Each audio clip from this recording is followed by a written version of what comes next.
The talk of the town right now is Keaton Mitchell, as everybody ran to the waiver wire to try to pick him up. But now we have to project what he's going to be going forward. The touch distribution for the Baltimore Ravens. Gus Edwards isn't going away, and he's got a hiccup right now because he's currently dealing with a hamstring injury that propped up in practice yesterday. So we have to look at the situation. We have to look at what's going on with this team to really project out for the long term.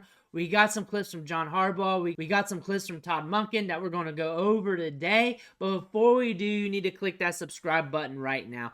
Tap it with your finger on your phone. Click it with the mouse on your computer. Whatever you need to do to get the job done. We're doing these deep dives every day. We're covering the waiver wire. We're covering coach speak. We're helping you set your lineups and everything else. Click that button. Stop missing out. But let's look at this dichotomy between these two running backs and maybe Justice Hill here. So Gus Edwards versus Keaton Mitchell as we're looking at this and projecting it out going forward. And the big news happened yesterday. It came later in the afternoon. Keaton Mitchell hit the injury report with a hamstring injury, was limited in practice. So we're going to have to watch him going forward to see what's going on with that hamstring. We're going to have to watch the news. We're going to have to see what's going on with Keaton Mitchell, whether or not he's even going to be able to play on Sunday against the Cleveland Browns. That being said, he was on fire last week. 20.4 PPR fantasy points, 9 carries, 138 yards, and a touchdown.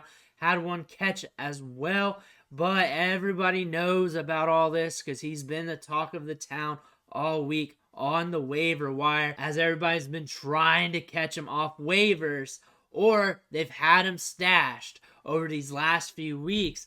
But going over that game, he saw 14 snaps, 18.4% snap share, 34.5% opportunity share, 95.7% of his yards came after contact, with 14.7 yards after contact per attempt. And that touchdown run went for 20.99 miles per hour, one of the fastest runs in week 9, one of the fastest runs technically on the season as you look at the next gen stats over at NFL.com. So he's got some speed, he's got some burst. We see that with the combine numbers. We saw it on field on Sunday. That gets us very excited when we look at the young rookie running back. But Gus Edwards is no slouch. He's been on a tear here with 3 very productive games in a row. That's after a big slump he just had prior to that for multiple weeks. But he is the hot hand, and he goes well with a guy like Keaton Mitchell. You look at his size, you look at his abilities, you look at Keaton Mitchell, you look at his abilities. I think these two could be a hell of a tandem, be very good with each other. And you know what? When we look at John Harbaugh, we listen to him talk, he's going to say something very similar. If you can read between the lines, we're going to go over that right now. Just listen to him speak. We saw with Keaton Mitchell, even going back to OTAs in the preseason, he could run, get to the perimeter, I mean, the speed really. How impressive was it, him running between the tackles and his yardage after contact was. Yeah, it was really great. I mean, the guys are so excited for him, and he's a guy that's been just working every day, and he has a great attitude. He's definitely a very talented guy. I mean, we all knew that. You guys knew that. You saw him in practice and in the preseason games, and just finally get an opportunity at this point in time, mid-season already. He finally gets a chance and makes the most of it. So it's a guy that we were talking about making sure he got some chances and got some touches. It was something we were all hoping would happen. And I thought Todd did a good job of making sure it did happen. And then to see him take off like that, I mean, you couldn't have predicted that. Like you said, between the tackles, breaking tackles, those kind of things, that was really great. You envision more, working him in more and more now, assuming he's healthy, getting more of those reps? Sure. I mean, I think we have, those 3 backs are going to be all playing a lot. Now you got 3 healthy backs, and we haven't had that a lot. So I'm sure there'll be a rotation. They work that out. Sometimes it's by certain scheme. Sometimes it's by who's hot. Sometimes it's by who's tired. With running backs, it just kind of depends. I understand was saying that Keaton Mitchell's so different from the other 2 running backs that it allows you guys to be more dynamic. In what ways do you see him in his role changing with what he can do? Yeah, it just, I think it adds another dimension to it. Like, the plays are the same plays. We always find ways to run the plays in different ways because you have to, or defense gets onto you at this level. But the dimension is probably a good way to say it because it's just a different style. It's just a different guy running the play. It makes it different for the defense. The timing of it for the defense, finding where the ball's at. All those things are different with each back. So it's nice to have different types of backs, I think. So listening to what he just said there, that final couple sentences there, the fact that Gus Edwards and Keaton Mitchell, they're two totally different running backs. You got your fastball, you got your changeup, and you want to use them intermittently. That's very good for the Ravens. That is something you want. And then you also got Justice Hill there, who's very explosive as well, and you can really mix these guys up. Gus Edwards, he's earned the boatload of the work. He has earned that. The thing about Keaton Mitchell is when you pair him with a guy like Gus Edwards and you have him run like he's shot out of a cannon there and he finds that hole, that's different for the defense. That's a different look. Another thing earlier, what he was saying, talking about Todd Monken there, this was something they talked about going into the week. They said they wanted to get him more touches. They wanted to get him more opportunities. They were intrigued by that. They wanted to do that. That's an indicator that they like him, that they want to get him involved in the game plan. They want to see what he can do. They want to see more out of him. They really want to see what they got under the hood here because you see the explosiveness. We saw it on the field on Sunday. We saw it in preseason. We saw him sign to a 3-year deal. His dad played in the NFL. We saw all this stuff. We got all this good stuff coming out of him, oozing with upside. And they're seeing it in practice. They want to see what's under the hood, and they saw that on Sunday. And another thing from what we just heard from that beat writer that I just caught on just now, that he said, asking that final question, assuming that he's healthy, I wonder if he got nicked up on that hamstring in that game and it just didn't get reported out. It was sore or whatever, and it came back up in practice because he was healthy in the game. You run for those yards, and we saw that on tape. We saw that while watching the game live. So what if there was something behind the scenes that just didn't get reported there, and that's what caused him that question? But it could have been just said and just. So that was speculatory from what I was just seeing there. But again, it sounds like he's earning more opportunities. How much? We don't know how many. But looking at the opportunities here, he had 14 snaps.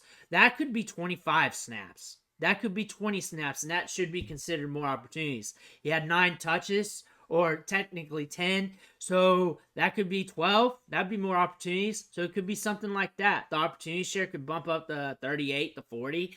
It might not be immense. That's the thing. It might be a slow burn, and he will be sharing the backfield because that's just how this offense is going to run. When we talk to Todd Monken here, they're very excited about him and what they saw on Sunday. So we're going to listen to him. What happened in the preseason a lot is there were some plays that he showed some lateral quickness and get to the edge, but you really didn't see him play behind his pads like he did in the game. Thought he did a great job playing behind his pads, showed good vision. There were runs that should have been 4 or 5. He got 7 or 8, and runs that would have been 7 and 8. He got 9 or 10, besides the one that showed his speed. But thought he did a great job playing behind his pads. He also later in this interview said he earned more opportunities. That got reported out. You can find that on Twitter. However, it just did not get caught in the audio here. But the one thing about it, he sounded like he was very impressed about his play, his efficiency, playing behind the pads, of course, but that burst in speed. When you hit with a running back like that on those home run plays, it just shows up on tape huge. It just does. And he's going to earn more opportunities because of that. And he's going to have to cash in on those, though. And he has immense upside. And we all know that because he's got that 4.37 speed. Sure, he was undrafted. But again, this was a deep running back class. One of the deepest running back class we've ever seen before. And a lot of running backs went unnoticed because the demand for running backs is very low in this day and age of football. That's just how it is. That's how the cookie crumbles. And it'll probably get worse because it's a passing league. Running backs, it's the hurt business. They're up and down. They're volatile. NFL teams don't want to invest much in the position, and really, economically, they probably shouldn't unless it's an elite player. A guy like Keaton Mitchell coming out of nowhere as a UDFA that they pick up, and they get a look at him in minicamp and training camp. He blows up. is a good thing to see for them, and they want to see more. They want to see him get more opportunities. They want to see what they got going into next year because they got to make some decisions with this roster. Gus Edwards, going off these two running backs, they pair well with each other. 4.57 speed, which might be a lot different now if he got timed because of the injuries he's had prior, but still, we see him on the field. Good enough to get the job done. Good size. Big banger back who moves well for his size. Good vision. And then you pair him with this 4.37 speed, very explosive. I look for these two to be a very good tandem. I would be excited to have these two running backs for the rest of the season. I think these two running backs could feed off each other. I think they could work well because you got the bigger running back here who's got some size, decent speed score, and then you got the home run hitter. The home run hitter could be huge in fantasy because he can splash on any given week. Gus Edwards can splash due to the touchdowns. Both of them are very solid. Looking at the touches here, Justice Hill better play his face off. He better, because that's where Keaton Mitchell's going to get his touches. He might get some on some series and siphon some from both running backs, depending on the hot hand, depending on the series, depending on what's going on.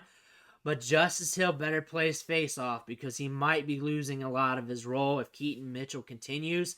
And if Keaton Mitchell continues this, he'll probably eat in some of Gus Edwards' role because you can't just sit him and not let him play if he's continuously going bonkers. But this is something to monitor for the rest of the season here. Looking at the schedule here, say that hamstring is an issue and he can't play against the Browns. I'm not excited about him playing against the Browns anyways. Nobody is. And some people have to start him because they're hurting really bad at running back against the Browns. But no one's excited about that. If anything, if he's not playing, or if he plays but it's in a limited fashion, if the Browns make Gus Edwards or Justice Hill look a little bit tame in that matchup because they make all the running backs look tame, that's a benefactor to him on the long term. And Gus Edwards, he's expected to be a little bit more tamer against the Browns, so it really shouldn't hurt him. But again, if he's out against the Browns, it isn't a deal breaker due to that hamstring. And the fact that he's limited might not mean it's long term, and it might mean that they just slowed up on him. Maybe he's sore or whatever. So we got to pay attention. We got the Bengals next. That's another tricky game script. That Chargers game, you really want him. You're going to want him in week 17 if you're in line to play for the championship. You're going to want him. You do not want him on the other team. That's why. You do not want him on the other team. Because if he goes off weeks 14 through 16, weeks 12 through 16, even 10 through 16, if he has multiple games where he hits, you don't want him on that other team. Because that could be that game-winning running back right there that comes on at the end of the season. And that's the Dolphins matchup in the championship game. That's the reason why you want him stashed. If I'm looking to not make the playoffs and I want to be an asshole, I want to stash him because of that Dolphins matchup too. I don't want him in the championship game. I don't want someone to get a free ride. I want to do that as well. That's the thing. So with him, with that sore hamstring, not really worried about the Cleveland matchup because I wasn't expecting much from the Cleveland matchup anyway. If you were expecting something from that matchup, you were expecting a lottery ticket that could go boom, because that could happen. Because all it takes is the Browns defense to miss an assignment on this guy, and he's taking it to the house. And that can happen with any defense, no matter how tough they are, because a missed assignment is a missed assignment, which means that's a hole created, which means that's Green in front of him. You do not want Green in front of Keaton Mitchell, which makes him very advantageous for fantasy football. But again, Gus Edwards versus Keaton Mitchell, two different players. They're going to feed off each other. Gus Edwards isn't going anywhere. Keaton Mitchell, we got to see him healed up. We got to see him rolling. We got to see him with more opportunities. But the upside's immense. And I think both these running backs can be productive, at least off and on in this offense. The offensive line's looking good. The Ravens are humming. I think both these running backs are great for this offense. I think they're excited to get Keaton Mitchell in there. I think they're really licking their chops to see what they can do in the offense. They can open it up a little bit more, do some different things. Looking at this as a Ravens fan, you got to be very excited. You got to hope Keaton Mitchell's healthy, though. But you should be very excited. These are two very good running backs. They're not grandiose. They're not Barry Sanders or anything. But you got a lot of upside here. You got some good players. You can keep the chains moving. Things are looking good. Let me know what you think in the comments below. I want to hear about it. Make sure you hit that subscribe button on the way out. I want to thank you for watching. Catch you on the next video.